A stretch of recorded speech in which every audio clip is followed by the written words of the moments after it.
friends, நம்ம இன்னைக்கு ஒரு இன்ட்ரெஸ்டிங்கான வீடியோ பார்க்க போறோம். So listen to the cough sounds and diagnose the homeopathic medicine. நம்ம cough sound வச்சே வந்து இது என்ன மெடிசனுக்கு கீழ வரும் அப்படின்றத வந்து கெஸ் பண்ணலாம். இப்போ இந்த வீடியோக்குள்ள போலாம். ஃபர்ஸ்ட் காஃப் வந்து நம்ம என்ன பார்க்க போகிறோம்னா வீசிங் காஃப் பார்க்க போகிறோம். வீசிங் காஃபுக்கு அடுத்து அவங்களுக்கு எக்ஸ்பெக்ட்ரேஷன் பண்ணால் தான் பெட்டராக இருக்கும். ஸோ அது எப்படி இருக்கும்னு கேளுங்க.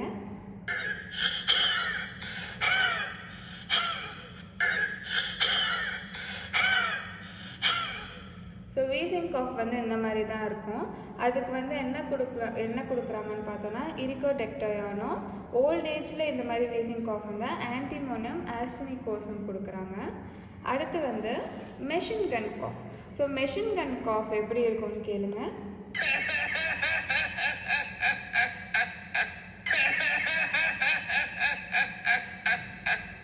இப்படி தான் இருக்கும் மெஷின் கன் காஃபு. கொஞ்சம் கூட கேப்பே இல்லாமல் அப்படியே காஃப் பண்ணிகிட்டே இருப்பாங்க.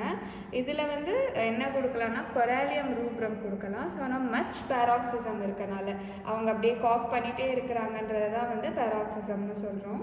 அடுத்து பேராக்சிஸ்மல் காஃப் அப்படின்னா இந்த மெஷின் கன் காஃப்லேயே 2 காஃபுக்கு அடுத்து கேப்பு, 3 காஃபுக்கு அடுத்து கேப், அந்த மாதிரி பண்ணால் அது வந்து பேராக்சிஸ்மல் காஃபு. அதுக்கு வந்து நமக்கு வந்து ட்ரொசேரா ரொட்டண்டிஃபோலியோ கொடுக்கலாம், ஏன்னா அந்த டிங்கிலிங் சென்சேஷன் இருக்கும். அடுத்து வந்து டிக்லிங் காஃப். டிக்கிளாகி தொண்டையில் டிக்கிளாகிற ஃபீல்னால வர காஃப் எப்படி இருக்கும்னு கேளுங்க.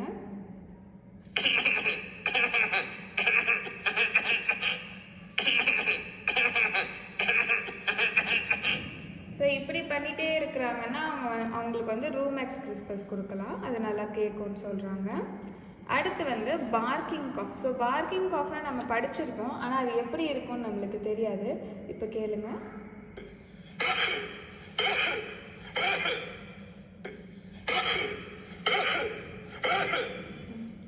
இப்படி தான் இருக்கும் பார்க்கிங் காஃப். ஸோ பார்க்கிங் காஃபுக்கு வந்து நம்ம என்ன மெடிசன் கொடுக்கலாம்னா ஹெப்பார் சல்ஃப் கொடுக்கலாம். நெக்ஸ்ட் வந்து சா ட்ரிவன் இன் பைன் போர்ட். இதை நம்ம வந்து எதில் படிச்சிருக்கோம்னா ஸ்பாஞ்சியா படிக்கும் போது படிச்சிருக்கோம். அது ஒரிஜினலாக கேட்கறதுக்கு எப்படி இருக்கும்னு பாருங்கள்.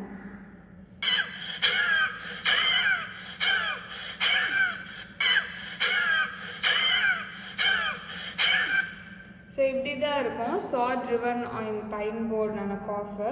அதுக்கு ஸ்பாஞ்சியா கொடுக்கலாம். ஸ்பாஞ்சியாவில் என்ன வந்து பெட்டர் பை வார்ம் ட்ரிங்க்ஸ் தான் அதோட மொடாலிட்டி. அடுத்து வந்து 1 பேராக்சிஸ்மல் காஃப் அப்படின்னா வந்து ஒரு தடவை தான் இருமுவாங்க. அப்படி இருமுறாங்கன்னா அதுக்கு வந்து கல்கேரியா கார்போனிக்கா கொடுக்கலாம். இது 2 இருமுனாங்கன்னா நம்ம வந்து பல்செட்டில் அண்ட் மெர்க்சால் கொடுக்கலாம். 3 இருமுறாங்க, 3 டைம்ஸ்க்கு நடுவில் கேப், 3 டைம்ஸ் இருமிட்டு கேப், அப்படி இருந்தால் கூப்ரம் மெட்டாலிக்கம் வந்து சஜஸ்ட் பண்ணுறாங்க. அடுத்து லவுடஸ்ட் காஃப் இன் மெட்டீரியா மெடிக்கா எதுன்னு பார்த்தோம்னா எந்த ட்ரக்குக்கு வந்து இருக்கிறது ரொம்ப லவுடான காஃப் இருக்கும்னு பார்த்தோம்னா ஹைகோஸ் கெமஸ்கஸ்க்கு தான் வந்து ரொம்ப லவுடான காஃப் இருக்கும். ஸோ அவங்க இருமுறது வந்து வெளியே இருந்து இருமுனாங்கன்னா உள்ளே நல்லாவே கேட்கும் அப்படின்னு சொல்கிறாங்க. அடுத்து cough with pain in distal parts. இருமும் போது டக்குன்னு அவங்களுக்கு கை வலிக்கும், இல்லைனா இருமும் போது கால் வலிக்கும். அந்த மாதிரி டிஸ்டல் பார்ட்ஸ் வந்து அவங்க காஃப் பண்ணிவிட்டு அடுத்து வந்து கை அந்த வலிக்கிற இடத்துக்கு போய் பிடிப்பாங்க. அது வந்து கேப்சிகமில் தான் அந்த மாதிரி ஒரு கேரக்டரிஸ்டிக் ஃபீச்சர் இருக்குது. So cough with pain in distal பார்ட்ஸுக்கு வந்து கேப்சிகம் தான் கொடுப்பாங்க. ஸோ இது ஒரு ஜஸ்ட் ஒரு இன்ட்ரெஸ்டிங்கான வீடியோ கைஸ். இது நம்ம பார்த்தோம்னா நம்மளுக்கு ஈஸியாக இருக்கும் நம்ம ப்ரிஸ்கிரைப் பண்ணும்போது. இந்த வீடியோ பிடிச்சிருந்தா லைக் பண்ணுங்கள், ஷேர் பண்ணுங்கள், மறக்காமல் சப்ஸ்கிரைப் பண்ணுங்கள் ஃப்ரெண்ட்ஸ்.